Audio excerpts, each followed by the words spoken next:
तो आज हम बात करेंगे ओनली बियर के बारे में, क्योंकि बहुत से लोग इससे दूर नहीं रह पाते और पीने के बहाने ढूंढते रहते हैं।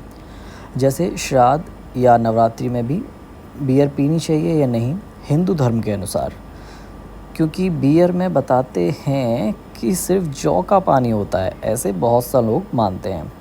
तो इस पर आप क्या कहेंगे चैट जीपीटी जी, ज़रा हमें बताइए। हिंदू धर्म के अनुसार श्राद्ध और नवरात्रि के दिन में शराब, बियर, वाइन, विस्की या कुछ भी पीना अशुभ माना जाता है। ये दिन पवित्र होते हैं और इस समय शरीर, मन और घर को शुद्ध रखना चाहिए। बियर को जौ का पानी कहने से वो पवित्र नहीं हो जाता, क्योंकि उसमें फेर्मेंटेशन और अल्कोहल होता है, जो धर्म के नियम के विरुद्ध है मेरे दोस्त। ठीक है, तो आप समझ गए, सिर्फ जौ का पानी नहीं होता है, उसमें अल्कोहल मात्रा भी होता है और कुछ और भी डाला जाता है, ये पता नहीं क्या है। तो अगला सवाल है, ओके मान लेते हैं कि शराब में प्रॉपर कुछ केमिकल्स या बहुत सारी चीज़ें डाली जाती हैं जिससे वो पीने योग्य नहीं रहती, ये तो कंफर्म है।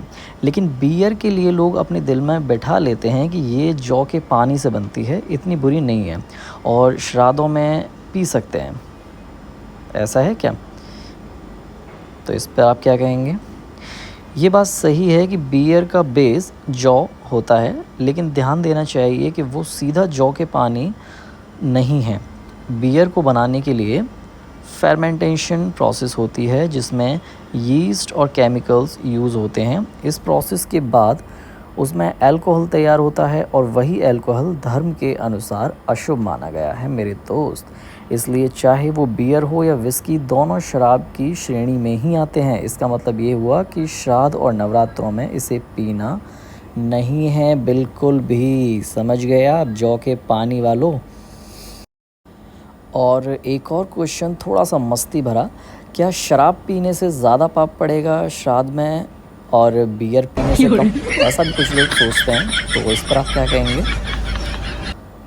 बहुत ही मस्त क्वेश्चन है और लोग वैसे ही सोच लेते हैं कि बियर थोड़ी हल्की है तो पाप भी कम होगा। चलिए इसका क्लियर और थोड़ा फ़नी धार्मिक आंसर बताते हैं। जी बिल्कुल बताइए, इस पर आप क्या कहेंगे कि बियर पीने से कम पाप चढ़ेगा और दारू पीने से ज़्यादा चढ़ेगा? ऐसे बहुत से लोग सोच लेते हैं जो बियर पीना चाहते हैं और जिनका बहुत ज़्यादा फेवरेट होती है। तो धर्म के हिसाब से पाप शराब की क्वांटिटी या टेस्ट से नहीं, उसके नेचर से होता है। चाहे वो बियर हो, वाइन हो या विस्की, सब में अल्कोहल होता है। इसलिए श्राद्ध के दौरान बियर पीने वाला भी उतने ही पाप करेगा जितना कि विस्की या दारू पीने वाला करेगा। ठीक है, ज़्यादा होने का मतलब इसमें अल्कोहल ज़्यादा या कम होने से नहीं होता है, बल्कि धर्म के नियम तोड़ने से होता है पाप। ठीक है, तो सिंपल सी बात है कि श्राद्ध में शराब चाहे किसी भी नाम से हो, मना ही है, वो पीनी नहीं आपको। शराब हो, वाइन हो, विस्की हो, सब में अल्कोहल होता है। ठीक है, और नॉनवेज वालों के लिए आप क्या कहेंगे मेरे दोस्त, मेरे प्रिय चैट जीपीटी जी? उनके लिए भी ज़रा बता दीजिए, क्योंकि श्राद्ध चल रहे हैं अभी।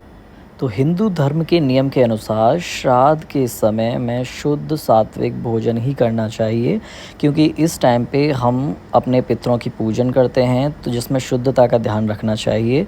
तो नॉनवेज या प्याज भी खाने वाले लोगों को इस चीज़ का ध्यान रखना चाहिए कि उन्हें सात्विक और सिंपल भोजन करना है।